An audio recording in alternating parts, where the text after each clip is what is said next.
Lark, welcome to the podcast, man. It's good to have you. Thanks for having me. Happy to be here. Pleasure. So, the first question I've got is a question you probably have had a few times, certainly over the years. But to start it in easy, what do you say to people who call you a scammer? What do I say to people who call me a scammer? Right.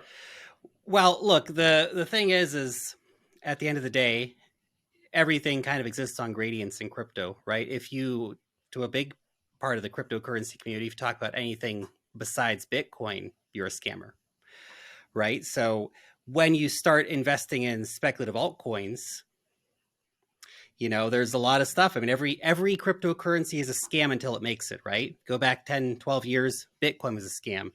You go back to 2015, 2016, Ethereum was a scam, right?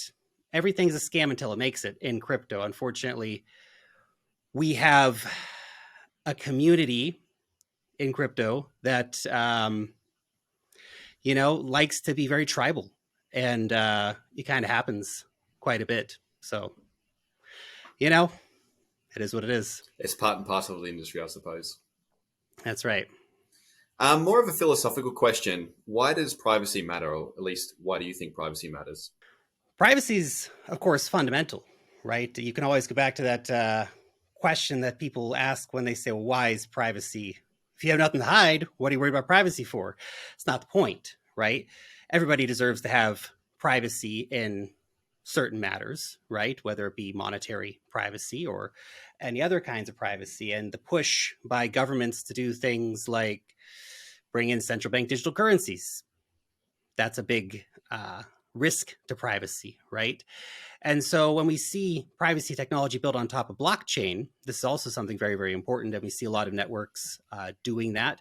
We see a lot of different ways in which we have, for example, mixers that allow for increased privacy on chain. And we've, of course, seen a big reaction by governments against privacy. So privacy is fundamental. It's a human right. We have the ability to be private, and we should have that ability. Otherwise, we are quickly running towards a 1984 style world, and that's not a place anybody wants to be. Remember, 1984, the book that Orwell wrote, it was a warning, not a handbook, right? Unfortunately, governments are looking at it like a handbook. So, what role do you think privacy coins are going to play in the current crypto ecosystem, but also in the broader society as we move, I suppose, more towards, in my opinion, a dystopian society with CBDCs, social credit scores, digital IDs, etc. I think we'll see a lot more use cases for privacy, particularly on chain, right? And we're seeing a lot of moves towards that, right? With a lot of technology being developed. And it's a constant push and pull between regulatory forces and privacy and our ability to have privacy, because they don't want us to have privacy. And so one thing I used to like to say about Monero, right, is that was that when Monero is outlawed, only outlaws will have Monero, right? Sort of deal. But look, the reality is that regulators are going to continue to push for increased transparency on chain, and we're going to continue to push for privacy tools on chain.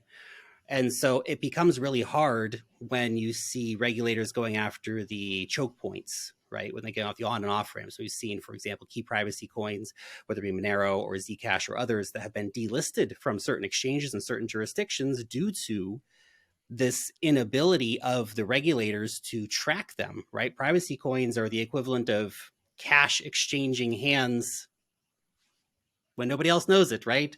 No government cameras watching you on the side of the street, just two dudes in a forest handing cash from one person to the other. Nobody knows it happened. And that drives governments crazy because they don't want you to have that kind of freedom. We've seen huge pushes all over the place in Europe, for example, to limit cash transactions because they want everything to be trackable. And through your bank accounts, they want to have that control. So the use case for privacy coins has never been stronger, although we do have that regulatory backlash that we are facing. And why do you think they're trying to fight privacy coins so hard? Like, why do they want the control? For the simple reason that he who controls the money controls the world, right? If they have complete control over your finances, they can do anything they want to you. If you have the ability to buy food or anything else without government oversight and approval, then you're too free for them. And this is exactly why CBDCs are terrifying, because if you look at the potential, what we've seen with the very dystopian way the social credit system has been implemented in China, if we extend that out to look at how a CBDC will be implemented. This is fully programmable money. They will be able to do all those basic things like, well, you said something bad online, your CBDCs are blocked for a week. You can't buy anything for a week. Or you did something else. You've been drinking too much recently. Well, guess what? You're going to have points taken away from you. Or even more scary is the idea of money that expires. So you get your paycheck and you only have 30 days to spend that money. And you either have to buy food and pay your rent or whatever it might be. And if you have any left over, you can't just save that money. You have to either invest it into the government Ponzi schemes, right? Or you lose it. So this is all possible with programmable money. And if you think that it's not going to be something that's done, you haven't been paying attention. So as the fight becomes harder and harder, as we see, Monero has been delisted from many exchanges. I'm sure other privacy coins have too. How do we fight back against that as people in the crypto community? But also, how do people who are currently unaware of Monero and privacy technologies, how do we expand that out to them? How do they even accrue that knowledge if they're not, say, for example, with Shiba, like people come into crypto, especially, just normal people come into crypto, see something like Shiba, jump on board, and that helps Shiba adoption. So how do we help Monero adoption and, I suppose, allow the public to know the benefits of Monero if it's not even allowed on exchanges in the first place? Sure. I mean, it gets to be very tricky, and this is what they want. They don't want people to have easy access to privacy tools, right? And the fact that they're going after the entry and exit points cache-wise for this technology tells you a lot about what you need to know. But what we are seeing with increasing ability for cross-chain swaps, right? We will see more functionality, more utility. I think I heard are they doing Monero MRC20 tokens? I think I heard somebody mention something about that the other day. So this no, yeah, I know they're doing it for Dogecoin anyway, but that we are seeing increased functionality of these chains. And so if we can have cross-chain swaps, atomic swaps in this kind of technology, that allows people to move money into Monero. Now, that may of itself then cause problems with regulators. So, well, you used a Bitcoin to buy a bunch of Monero. Well, where is it? What are you doing with it? And you just, at this point say, well, you don't need to know, right? But at some point, they may have more enforcement tools around that. Now, in terms of getting adoption forward, that's a very different question, because the reality of crypto, in which, the cyberpunks and the, more tech-oriented amongst crypto investors may not like, is that the vast majority of people come to cryptocurrency for the Shiba Inus. They come here to get rich. They don't give a crap about decentralization. They don't give a crap about privacy technologies. And that is unfortunate to an extent, right? But I think people are also very much entitled to come here and make money if that's what they want to do. If that's their sole purpose with crypto, is to speculate on it, gamble on meme coins, whatever it might be, that's fine. And the reality is, as the world has proven over the last few years, most people are happy to go along and get along, and most people actually don't care that much about privacy, which is unfortunate. Now, for the people who are listening to this, and I think we have a lot of privacy focused individuals who are listening to this, then that's a very different equation, because the good news is that there are people who care, and they have made those tools for you to use. So just because most people may not be as interested in privacy tools, or they're not interested in privacy tools until they need them, right? Perhaps is a different way to put it. But initially, perhaps they don't see it as being so desirable, and they might speculate on these things or even put some money into these things if they're easy to buy. But that's becoming, again, increasingly difficult. So expand a little bit on CBDCs, for example. So we're obviously seeing, the Fed Now system in America. The RBA has come out and said they're trialing a CBDC program. Same in the European Union. So with these dystopian technologies, so all three of them, CBDCs, digital IDs, and social credit scores, when do you anticipate we'll start seeing them roll out to the mainstream? I mean, it's already happening. China's had a social credit system in play for a long time. We already have the World Economic Forum. They're talking about, they made an article last year talking about how, well, COVID was we hope we're not going to get your podcast demonetized talking about that. Saying the C word on here. But how basically that situation was a great test for society. It showed massive compliance, which, and it's on their website. Go read the article by the WF. They said, well, that was a great test case for human compliance towards this kind of stuff. So now it makes it a perfect time to roll out digital IDs and central bank digital currencies, right? Because it kind of makes it the perfect time for doing that. So it's all very much linked together. And unfortunately, it is what is coming right now. And they're pushing hard on it. And they're here. It's already, the earliest implementations of this are happening. China's also already released its central bank digital currency. Hong Kong's got one coming soon. I mean, we have dozens of central banks around the world that are pushing for central bank digital currencies. And it's all leading to the same place: less freedom for you and more control for them. And it's exactly what they're going to do. And of course, it's all just going to be integrated on probably one app. Within 10 years, it'll all be on one app. Your digital ID and your wallet will all be in one place. And it becomes very tricky then, because when you start committing wrong think crimes, say the wrong thing, think the wrong thing on social media, then it becomes very easy for you to become a person outside the system, or shut out of the system, shut out of your money, which is why, of course, it's so important that we have technology that can work beyond that, whether it's Bitcoin, Monero, Ethereum, or anything else. So speaking of things that are inevitable, one trend that's obviously very clear within the crypto space is the move to proof of stake and the sort of environmental narratives that are pushed around that. So we saw ETH move to proof of stake.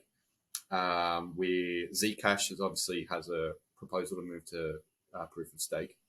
So one thing that scares me about proof of stake is, I suppose, the governance factor of it. So the more coins you have, the more vote you have, which is essentially just a replication of the current system we have, where the more money you have, the more influence you have. So can you make a philosophical case for proof of work versus proof of stake? What's even your opinion on proof of stake? Do you think it's a good thing for the ecosystem, etc.? Of course it is. Of course, proof of stake is a good thing for the ecosystem. Look, they have, I think the fundamental thing with cryptocurrencies, and that a lot of people who get too caught up on one coin might fall into the trap of, is that different systems can be very functional for different use cases. Bitcoin, for example, great, proof of work, safest money in the world, biggest computing network, all that jazz, makes sense, right, to have that in a proof of work system. If we look at other coins, proof of stake actually can make as much or more sense and create fewer bottlenecks. And see, decentralization, a lot of people talk about decentralization as if it's a black and white issue, and it's just not. Nothing is fully decentralized, and nothing is, well, things are pretty damn centralized, but generally it works along a scale of how decentralized or how centralized is it. And again, most people don't particularly worry too much about this stuff. They're here to, make life-changing gains off of altcoins and all that stuff. But for the people who do care about these fundamentals of the technology around the decentralization and things like this, it then comes to you to make that choice. Well, how much do I care about decentralization, and how much do I want to put my money behind increased levels of decentralization, increased levels of anti-fragility and robustness against government censorship and all this kind of stuff? These are important conversations to have for the more tech-minded investors in this space, because if you are looking at, okay, I want to just invest in what I see as the safest computing network on the world, maybe you're only going after Bitcoin, for example, and so on and so forth. And so when it comes to proof of stake, I think there's a lot of great criticisms against proof of stake, but I think basically all those proof of stake criticisms fall down on the fact that people are choosing to use it. So you can get as, incensed about it as you want to say, well, proof of work's better for this reason and the other reason. And we have, increases in the centralization of supply and the rich getting richer. And a lot of the stuff is true, but doesn't necessarily matter to the average investor's experience when using these cryptocurrencies. I'm not so sure. No, you're exactly right. It doesn't really matter to the average investor. And that's why it kind of scares me in a sense. Like, I think we, at least in my opinion, if something moves to proof of stake, like those problems I just mentioned before, I would essentially consider that corrupted, so to say. And when we talk about mainstream adoption, these just normal people are going to come into crypto. Particularly people from the left are going to really like this narrative rather than the proof of work narrative, without going into the nuance of it.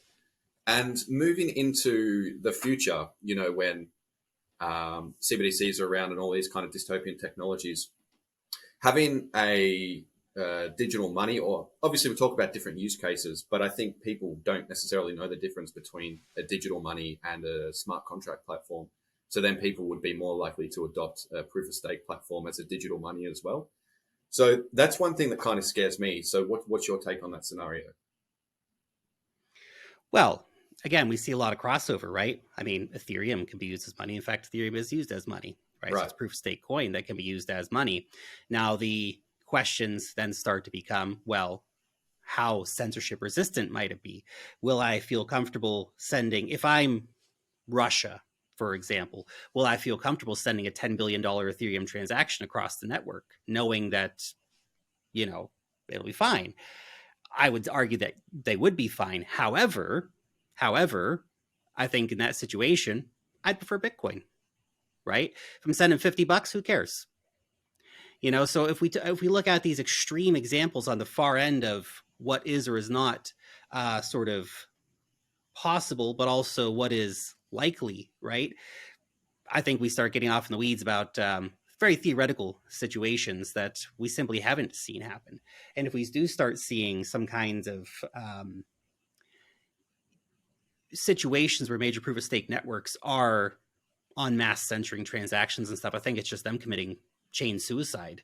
It doesn't really actually make any sense. And this is one of the things I've always thought about the arguments against proof of stake, when they say, well, but what if they do something, start censoring people? Because I think this is really what a lot of it comes down to, is that you're going to get too many people who control too much of the power, and they're going to start censoring transactions. So basically, okay, so we're going to get BlackRock buys 60% of the supply of Ethereum, and they start censoring transactions, and Ethereum basically goes to zero because nobody's going to use it anymore. They would be destroying their own bags, so to speak. Or the chain would simply fork away and create a non-BlackRock version of the chain, or whatever it might be. It's a lot of these things come down to being relatively moot points, because we end up arguing about theoretical situations that are pretty unlikely to happen, would have very easy fixes if they did happen. So, but we can see already, with Ethereum, I don't know what the exact percentage is today, but it certainly got up to 80% of OFAC compliant blocks. And that's obviously pushed through political power and the ability to kick someone's door in, for example. So what's to stop an Ethereum or a proof of stake chain essentially just becoming a slightly less bad version of a CBDC?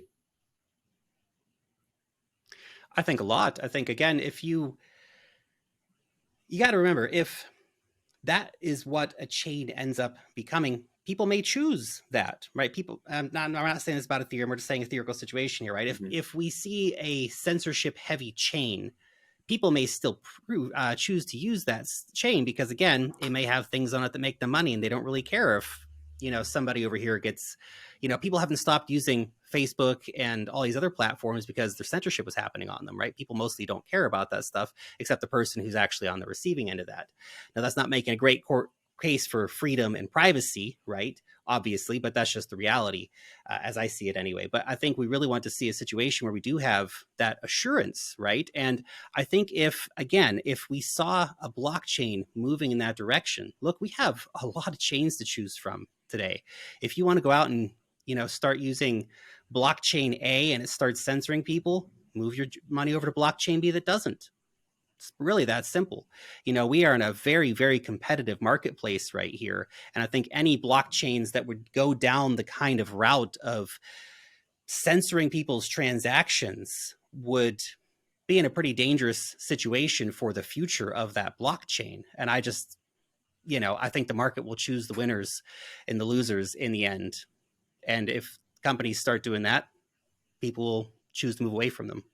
Right. I think a lot of the sort of theoreticals come back to the proposition that people need to actually care about it in the first place. People need to care about freedom and privacy or whatever value, right? So to me, that's pretty important to expand. So how, in your opinion, do we expand freedom and privacy to people beyond even the privacy community, even beyond the crypto community, even just out into the mainstream? Do you think bad things have to happen first, or do you think there's a way we can sort of preemptively get that culture out there and get people valuing that? I think increasingly we are seeing people who are taking an interest in, privacy and freedom and stuff like this. If you look at a lot of polls that have been done and stuff like this, trust is an all-time low in mainstream media. People generally are pretty apprehensive about the information that's being fed to them. And again, the events that have happened over the last few years have really made a lot of people question narratives. And look, there's always going to be people who will just toe the party line regardless. But I think the average person is a well-meaning, smart person who is interested in better outcomes for themselves and for society, and that if they're told about these kind of tools, they'll be interested in those kind of tools. And so it's important that developers do keep pushing the boundaries of what is possible and stay ahead of the other side of the equation, which is, regulators and big banks and all this stuff who are constantly trying to take control back. So I just look at the use of VPN technology and all this kind of stuff, and it's pretty obvious that people are interested in more freedom. People are interested in free speech, which is why we've seen platforms like Rumble, for example, taking off, where people do feel that they are not going to be censored like we have over on other major social media platforms, for example. And moving up a level, how do you get that culture into the regulatory culture? How do we get lawmakers protecting privacy and even go as far as encouraging privacy? I have no idea. That's a great question, man. Because this is the thing: you elect somebody to office, and it's just it's the same every time, isn't it? People will tell you a whole lot of BS going in on their, oh, I'm going to do everything for you. Oh yeah, we're going to fight for your privacy. We're going to fight to end the wars or whatever. And the second they get in, oh, did I say all that stuff? I misspoke. I'm sorry. We're going to crush your privacy and do more wars. You can't trust politicians to save you. You can't trust politicians to help you out. And unfortunately, there's some decent people out there who try to do some decent things at the political level. So it's not all bad. But for the most part, voting's not really going to do a lot of positive, in my opinion. Maybe I'm overly cynical on the political process, but I don't see politicians as being the saviors here. I have a lot more faith in mathematics and developers. Right. That brings actually a good question is what sort of government structure would you advocate for? Like personally, I'm a libertarian or minarchist or whatever you want to call. I know some people sort of, advocate for crypto anarchy. Not that I'm an expert on that subject, but for you, what is the ideal societal or even governmental structure? We're going deep here. We are, man. We're going deep here. One thing that I've actually speculated about, and I don't know if this would be the ideal situation or not, this would be my kind of thought on your question here. One thing is actually a move towards some sort of radical citizen democracy, which is actually enabled by blockchain technology. We have the privacy technology to assure that votes would be kept private, and we have the scalability of technology to be able to see that we could actually have votes on key issues. Imagine a world in which instead of, I was thinking about this, if you take 10 people off the street and ask them to say, hey, we got $100 billion budget for the year. Here's 50 things. What would you like to spend it on? I guarantee you the vast majority of those people are not going to say, oh, let's spend 50% on the military. Let's spend 50% on subsidies to giant companies and stuff like that. No, they're going to say, spend more money on our roads, spend more money on our hospitals, spend more money on our kids, spend more money on protecting our forests, all this kind of stuff. And you would see a radically different society if your average citizen actually had the ability to influence those sort of decisions. And if you actually look at it as a civic responsibility to do, I know that in Australia, they have mandatory voting, right? Right or wrong, it's an interesting proposition. And if you were to say, well, hey, look, everybody gets, maybe not mandatory, maybe you can incentivize it. You say, hey, everybody, every 6 months we have to vote on the budget, get on your app. It's all private. Nobody knows who's voting for what. And if you do it, you get $20, whatever, for example. And that's a way to incentivize people to actually show up and vote and participate in the process besides just civic duty. As a thought. In fact, probably more people would participate in that kind of blockchain democracy if people felt they actually had a say. The reason that most people don't vote, or not most, most of the people who don't vote, a majority of populations tend to vote, usually have 55% or something of the population voting in most Western democracies. But the most of those people who are not voting, the reason they're not voting is because they know it doesn't make any difference. You vote for Pepsi, you vote for Coca-Cola, it doesn't matter because the big banks own both of them. What's the difference?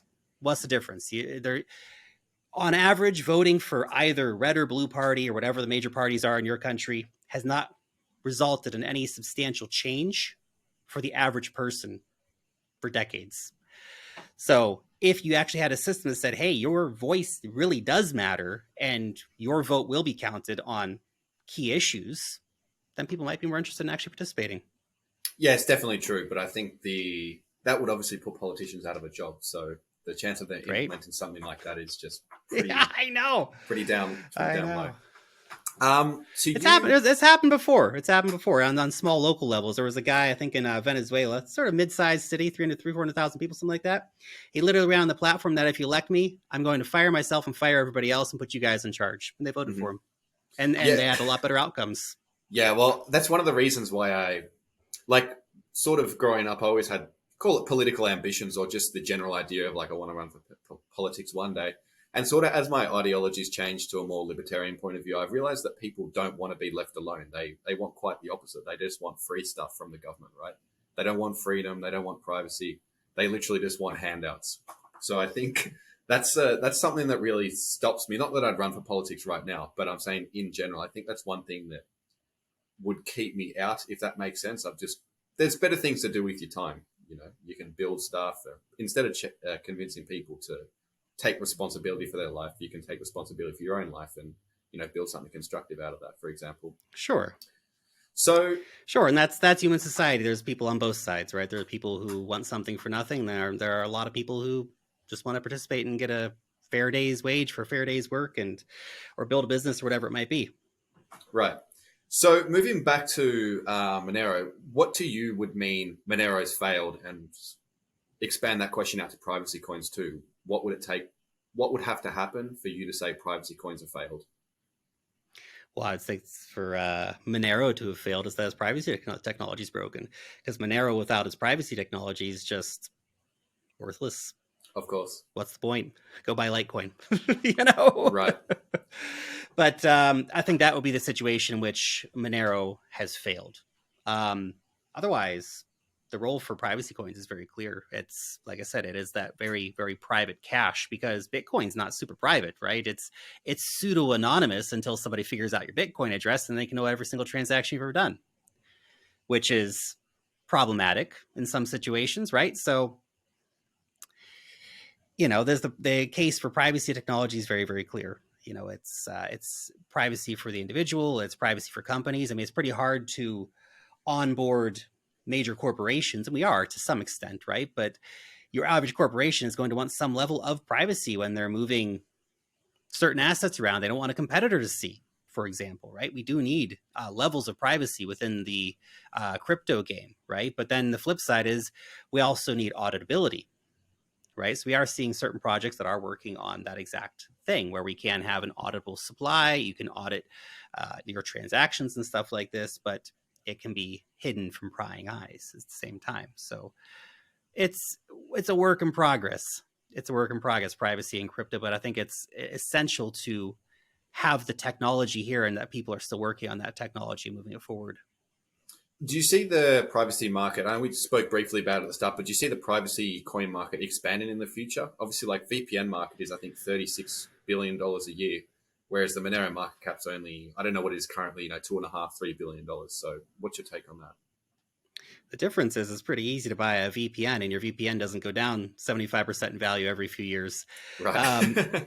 It's a tricky situation in terms of trying to get more people on board with privacy coins. And again, not to rehash it, but the regulators are making it harder by making the fiat on and off ramps harder to get to. So I think we really need good on-chain solutions where people can have easy, transparent access to this kind of technology. And easy, right? That's the problem. I mean, for all of us crypto nerds, it might be easy enough to go and do an atomic swap or something like this.